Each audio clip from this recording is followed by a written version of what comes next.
आपने अभी जिक्र किया कि बंद कमरे में पूछताछ कर रही है सीबीआई, 7 से 8 घंटे पूछताछ की जा रही है। वो प्रेग्नेंट हैं, उनकी हालत गंभीर है। इसके बाद जो है तेजस्वी यादव को भी अंदर नहीं भेजा जाता है, सासू माँ को भी अंदर नहीं भेजा जाता है। तो आप समझ सकते हैं कि यही कहीं ना कहीं मोदी मॉडल है जिसका जिक्र बीजेपी सरकार करती है।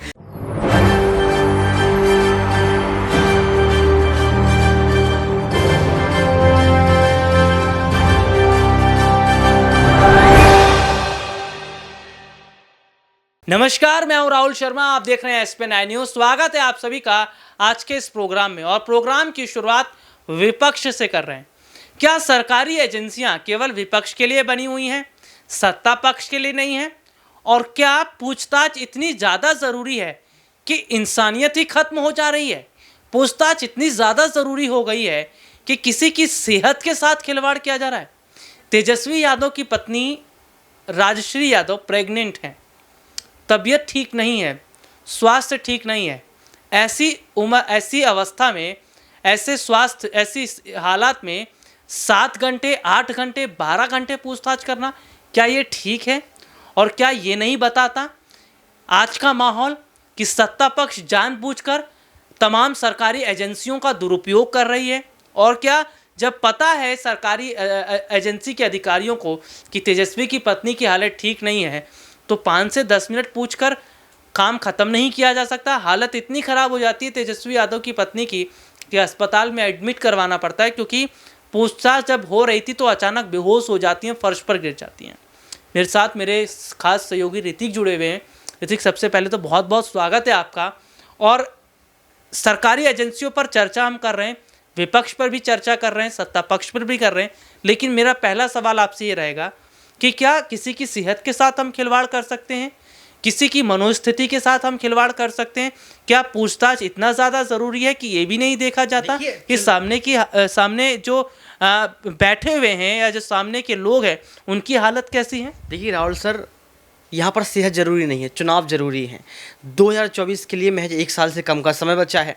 आपने यहाँ पर राजश्री का जिक्र किया।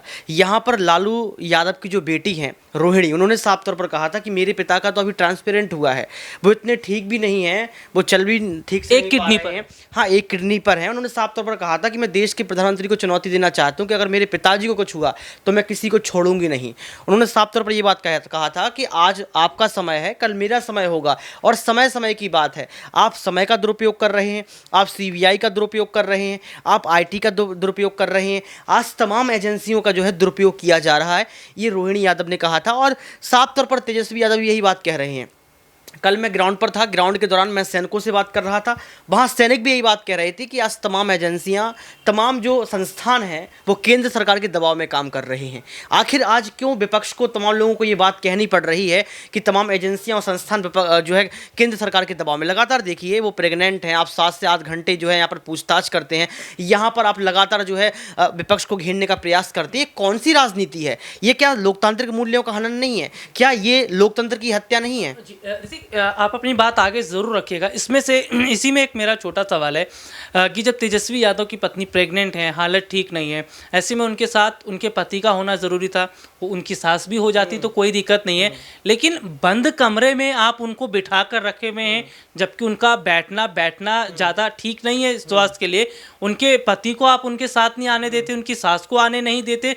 क्या ये वाकई, अगर हम कहें सरकारी अधिकारियों की एक स्थिति जो है वो, ये बताइए, अडानी जी के घर क्यों नहीं जाती सीबीआई? ये सबका सवाल है, विपक्ष का सवाल है।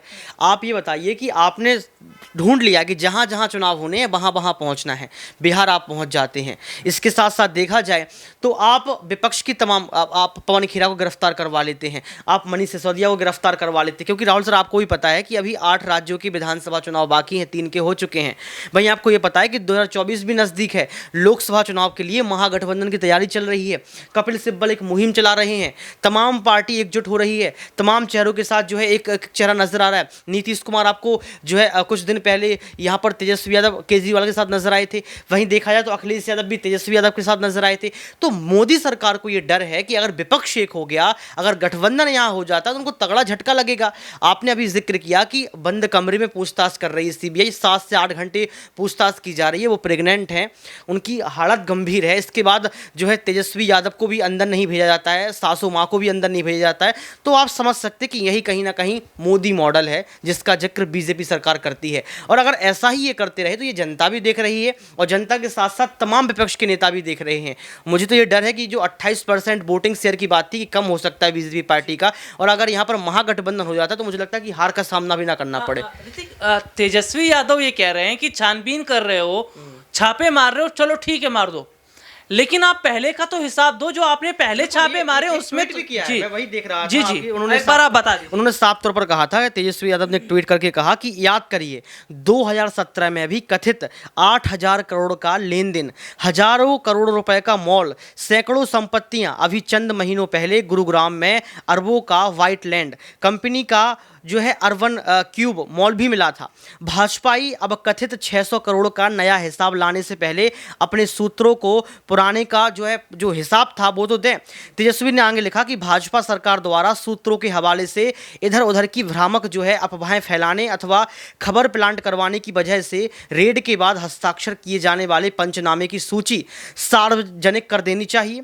अगर हम इसे सार्वजनिक कर देंगे तो बेचारे नेताओं की इज्जत क्या रहेगी। तो कहीं ना कहीं आप देख सकते हैं कि यहां पर तेजस्वी यादव को जब अंदर नहीं जाने दिया गया तो वो बाहर से ही ट्वीट करते नजर आए हैं। उन्होंने घोटालों की चर्चा कर दी है। और सबसे बड़ी बात यह है कि विपक्ष की तमाम पार्टियां, यहां तेजस्वी यादव की बात कर लो, कांग्रेस की बात कर लो, वो भी आंकड़े और समीकरण पेश करते हैं कि हाँ, आम आदमी पार्टी वो भी बताते हैं अपनी समीकरण कि देखिए आपने ये घोटाला किया, आपने वो घोटाला किया, लेकिन इन घोटालों के बावजूद भी इन पर कार्रवाई नहीं की जाती है। आप ये बताइए, हेट स्पीच के मामले में तमाम विपक्ष के नेताओं को जेल में डाल दिया जाता है। क्या अनुराग ठाकुर ने हेट स्पीच नहीं दी? क्या बीजेपी पार्टी के अजय मिश्रा टेनी, आशीष मिश्रा टेनी ने हेट स्पीच नहीं दी? क्या यहां पर श्रीकांत त्यागी ने हेट स्पीच नहीं दी? लेकिन बात तो वही है ना कि बीजेपी के नेता कुछ भी करते रहे, उनके साथ कुछ नहीं होना है। अगर विपक्ष चूं पूं करती है तो उनके लिए जेल का रास्ता है, सीबीआई का रास्ता है, आईटी का रास्ता है। ये कहा जा रहा है कि तेजस्वी तो एक बहाना है, लालू तो एक बहाना है, लेकिन असली निशाना है सरकार को बिहार में गिराना। जो अभी हाल ही में हमने देखा, बीजेपी से अलग होती है जेडीयू, उसके बाद जेडीयू का आरजेडी के साथ एक विलय हो जाता है, चाचा भतीजे यानी कि नीतीश और तेजस्वी ने मिलकर सरकार बना ली है। तो ये लोग तो एक बहाना है, सरकार गिराना ये एक साजिश का जो हिस्सा बताया जा रहा है। क्या ये ठीक है? बिल्कुल, सरकार हर जगह गिराने की प्रयास किया जा रहा है। महाराष्ट्र में क्या हुआ, महाराष्ट्र के अलावा आप मध्य प्रदेश में जाइए, यहाँ पर दिल्ली एमसीडी की बात कर लीजिए, दिल्ली एमसीडी में मेयर नहीं बनने दे रहे थे, यानी कि खरीद फरोख्त की भी खबरें सामने आई हैं कि भैया नेताओं को खरीद लिया जाएगा, कुछ भी हो जाएगा, सरकार हमारी बनेगी। मनोज तिवारी जो है साफ तौर पर कह रहे थे कि चलो भले ही आम आदमी पार्टी जो है एमसीडी में जीत गई है, लेकिन मेयर तो हमारा बनेगा। आप कैसे कह सकते हैं? मनोज तिवारी पहले ये बात कह रहे थे कि जिसके पार्षद ज्यादा होंगे उसका मेयर बनेगा। तो कहीं ना कहीं तमाम राज्यों की बात कर लो, तमाम राज्यों में सिर्फ यही राजनीति खेली जा रही है कि कुर्सी का खेल है, कुर्सी का मेल है, क्यों इतना अभिमान है। और यहाँ पर बीजेपी पार्टी अभिमान करती हुई नजर आ रही, क्यों? क्योंकि उनको सिर्फ कुर्सी से मतलब रह गया है। उनको ना सैनिकों से मतलब है, ना किसानों से मतलब है, और ना ही विपक्ष की पार्टियों से। क्यों? क्योंकि लोकतंत्र को अगर बचाना है तो लोकतंत्र में विकल्प का होना जरूरी है। यहाँ पर विकल्प को खत्म करने का काम किया जा रहा है। और मैं साफ तौर पर कहूंगा कि जिस तरीके से राजश्री के साथ किया गया ये गलत है। ये इस तरीके की पूछताछ नहीं करनी चाहिए थी। ये पूछताछ आप जो है प्रेग्नेंट जब उनका बच्चा सामने आया तो उसके बाद कर सकते थे, या फिर आप 5-7 मिनट बात करके यहाँ पर कर सकते, लेकिन 7-8 घंटे ये गलत है। ठीक है, देखिए बाकायदा हमारे सहयोगी ने बताया भी, और मेरा सवाल अंतिम दर्शकों से ये रहेगा, आखिरी सवाल जो है कि क्या वाकई सरकार गिराने की कोशिश की जा रही है, और क्या वाकई ये केंद्र सरकार का और सरकारी एजेंसियों का एक बड़ा हिस्सा है? आज के लिए इतना ही, आपसे फिर दोबारा मुलाकात होगी, तब तक के लिए इजाज़त दीजिए, नमस्कार।